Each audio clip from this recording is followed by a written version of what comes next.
Hey all, Double 18 Set Shadow here. Before we start today's market watch, just know I'm feeling a little under the weather today, so if I start coughing or you hear some pauses or I sound a bit off, just know that that's the reason why. But let's go ahead and get started.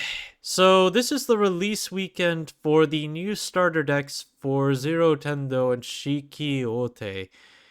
And these have been pretty well anticipated in terms of the meta for the card game right now. In fact, in Japan, they just wrapped up a major Grand Prix tournament that resulted in one of these decks actually getting the victory and also getting a lot of slots in the top 8, which is actually the Zero Tendo deck, which also has support from some other sets, which we'll go over.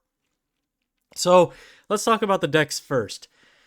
The Zero Tendo deck is a Dragon Empire deck, and as we discussed before, it has reprints of cards like Stealth Fiend Shenri and Union the Sky in it. These are only one per deck, so if you want to get a playset of each, you would have to buy 4 decks. Each deck also comes with a TDR rarity of 2 cards that are in here. That includes the Energy Generator, which also makes it the first time the Energy Generator has gotten a foil of its original artwork. So if you're looking for that, this is your first opportunity at that. The decks themselves are currently in the 20s, while a deck display is supposed to have 6 in it. I don't know why they put 8. I mean, I opened a deck display of this the other day, and there were clearly only 6 decks in it. There's also the Zero Tendo critical trigger that you can pick up in here as a replacement for one of the common critical triggers. That's one thing I should also note is that 2 of the cards in here come foil, but they'll replace the cards that are actually in the deck. So if you get a foil of Shenri, for example, you won't get a regular Shenri in the deck. You'll only get the one. The Zero Tendo card is $40 right now, and also you're not guaranteed to get this in a deck set. This is effectively a TDR just like the rest of them, and it just replaces the actual critical trigger in here, which is the Stealth Beast. Some of the others, it's interesting to see that the TDR for Regia's Grade 0 starter is actually at $16 right now. Dragveda's the overtrigger in here, and it's currently around $2. Some other things, you have the new Blazing Star cross order, which is pretty significant for the deck. You also have Azerwur, which came out of the initial deck as well. Keep in mind that there are a lot of cards that are in this deck that came from the original deck too, but this deck brings in some new stuff, like I mentioned with the Order. There's also this new Flag Raising of Courage Fawnbear, which its TDR hasn't seen any sales yet, and it's $25 right now. And if you want the Energy Generator foil version, nobody's bought any copies of it yet, but it's $40 to pick up at the lowest right now. There's also a TDR of Dragveda, which makes it the next highest rarity after the after this SP from set 1 and the winter promo that you got from the BSF back in 2022. Unless, of course, actually, no, because the only other rarities you can get of this are over double rares. There are some commons as well, like from the Shiranui deck, but then this is the next best thing in terms of like high rarity versions. It also doesn't have the helper text on it, which also gives it some more flavor. As for the Shiki deck, the 2 big ones in here are Protection Twincast and Conceited Noble Philanther as far as reprints go. And this deck didn't have any initial runs for anything, so basically everything in here is new, aside from these. There's also a new artwork for plant tokens in here, featured on this end. Now, Twincast is sitting at around $11.50, and Philander's around $10 right now. But again, you only get 1 per deck, and if you happen to pull a TDR version, that's the one that you're going to pull. You're not going to be getting another one. Burrow Mushrooms is also in here and also has a TDR. There's also this Blast card, which utilizes plant tokens. And then you have Shikiote's Critical Trigger 2, which is already at $56 with a market price of $42. So this is another Critical Trigger alternate art that you can pick up. And just as before, you would need to pull this as a TDR foil. You wouldn't get this normally in the deck. There's also Vital Blaze Blast, which is an order specific to this deck type. The TDR of Philander is actually only $12.50. Burrow Mushrooms, the regular one in here, is about $1.40. You also have a reprint of Ghost Chase, which comes out of set 1. It's an old order card, Blitz order. The TDR for this one is around $4.50, so this is also the high rarity of this card if you want to grab that, which is not badly priced. If you want the TDR of the new plant token, that's about $27 right now. One other thing to note about these decks is there have been some posts talking about pulling God decks, where every card in the deck is foiled out. So, for those of you who play the new Gundam card game, you may be familiar with this concept. But for Cardfight Vanguard, this is the first time we've ever had a God deck. We've had God packs in the past, but we've never had a God deck before. So, yeah, if you're lucky enough to pull one of those, and I can tell you, they're not guaranteed per display, so they're pretty rare. Like I said, for the Zero Tendo one, I opened a whole display of 6 decks, and there was no God deck in them. So, well, happy hunting. If you do manage to pull a God deck, you got a lot there. Phrygia Rewrite Form Elf Knights, which is from Festival Collection 2025. I was talking about how this card could see a buyout on the Zero Tendo deck, and the buyout happened. It's now a $40 card for its triple rare with a market price of around $22. And the double frame rares also bought out. The market price is $64 right now, and there's only one listing on the market for $150. Other cards that are getting bought out include Harvest Elf, which tends to get played with the Shikiote deck, and for reference, this is also pretty good with Zorga. So Harvest Elf is now bought out to the point of $22 on its triple rare with a market price of $14. And its silver rare has also been bought out to $32 with a market price of around $17. The double frame rare, on the other hand, is down in comparison to its market price. It's around $95. The market price is closer to $143. Now, Harvest Elf is from DivineZ 9, so it had its initial fallout a lot along with the other generics, but as mentioned, this one has some pretty good playability and future usage. And I should mention, Zorga is also going to be getting some new support soon, which could also raise its value higher, depending. The silver rare for Battle Monk of Waterscale's Ryuto has been bought out. It's 6 listings right now, and now the lowest listing is over $12. The triple rare hasn't been bought out yet, and still has a decent amount of quantities, but I'd beware given that this happened. All the more recent listings of this card moved for almost $6, and then there was one that actually sold for over $11 recently. And the available listings have them consolidated around $23, but there are a few that are still underneath $20 if you still want to pick up the silver rare. Something else that also got bought out with the Phrygia hype is Drag Ritter Nirman, a card I was also talking about. But I was talking about it for potentially getting bought out with Dragonic Overlord's new support.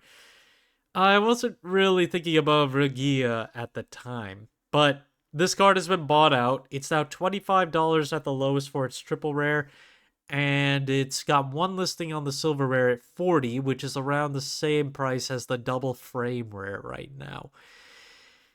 So I imagine that we're either going to see the FFR get bought out here, or the silver rare with only one listing left, we'll probably see a few more hit the market soon. However, the triple rare getting bought out, and with Phrygia being a big meta contender, it wouldn't be surprising for this card to stay up. This is from DivineZ 8, for reference again. Also from DivineZ 8, Youthbrick Skyfall Arms Rebuild has been seeing a buyout on its triple rare. Very slow, though. It's 9 listings right now and is close to 850 for its lowest listing with a market price of around 675. And the silver rare still has a lot of quantities, 18 of them, or 18 listings at least, for $12 onward. And the secret rare still has 2 listings for $450 at the lowest, which is higher than its current market price. Youthberg is a fan favorite, and it would be surprising if it doesn't get any new support in the next iteration of the anime. So I'm not surprised that this card is starting to run out of quantities again, but it really all just comes down to whether or not this card gets something that really helps it. And I was talking about Zorga earlier with Harvest Elf. It is going to be getting some new support announced in this week, so I want to revisit Faded One of Taboo, Zorga Nadir from DivineZ 2. DivineZ 2, keep in mind, so if this card is getting some pretty big support, this card could skyrocket really high given that DivineZ 2 had a really small amount of prints. The silver rare of Nadir is currently at around $11, while the triple rare still has 26 listings at about 2 each with a market price of around 3. So it's lower than the market price right now. I'm actually curious to see how many are there. We do have consolidation. Our first level of consolidation is a playset at about 2 apiece. After that, it's $3. The market price has been dropping as of late, but we did see a few of them sell from today over the last day or so. So I would be careful. If you intend to play Zorga in the future, this is about as cheap as I think it's going to get. It's not very likely we're going to see a new Zorga anytime soon either, given that this is a faded version. Another deck that's supposed to get some new support announced is Polyphonic Overdrive Artisaria, our Lyrical Monasterio lock deck. There are lots of listings on the triple rare for this one right now. 22 listings starting from around $850. The market price has been rebounding since July, and it's now closer to $10. We've been seeing a decent amount of sales of this one too, which have mostly been moving around the $950 mark. And consolidation for this card is around $9 with some shipping added. Actually, there is one listing under $9 with a decent amount of copies too. So if you're looking to build Artisaria, pay attention this week because they are getting some new support announced. I don't know what else Artisaria can really get, though, outside of just some way to really ramp up its power in attacks. The Ace units from Festival Booster 2025 are starting to run out on a few fronts.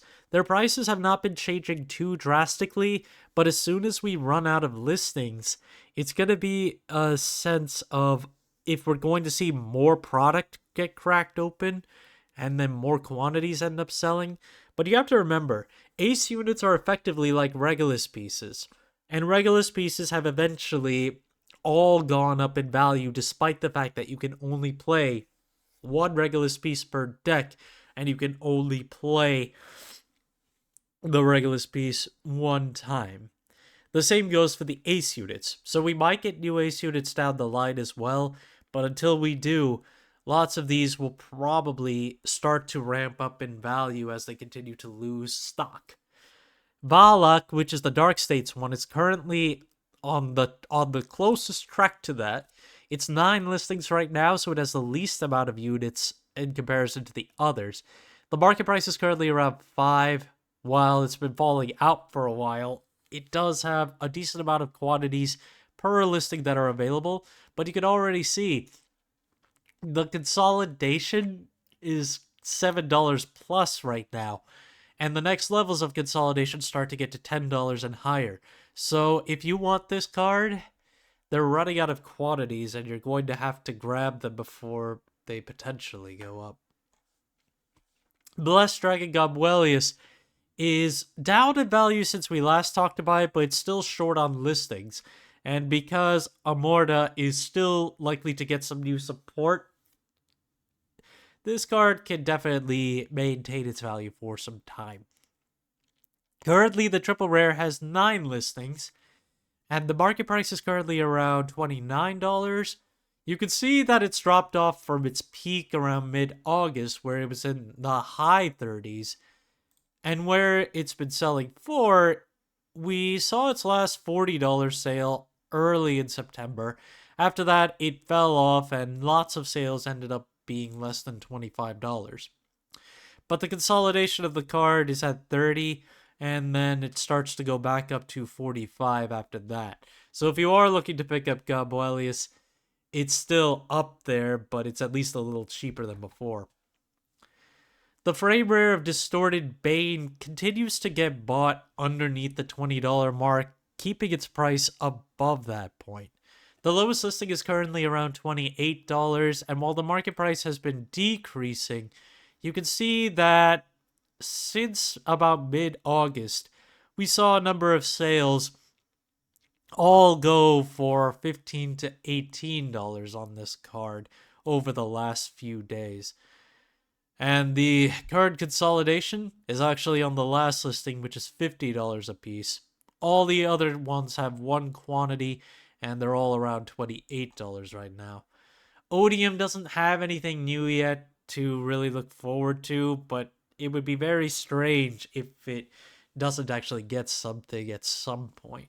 It's been a while since it's gotten anything really significant after all, and it hasn't had any anime features for some time. And that's it for today. Thank you guys for watching. If you liked the video, please like and subscribe if you haven't already, and thank you for bearing with me being under the weather. See you guys later.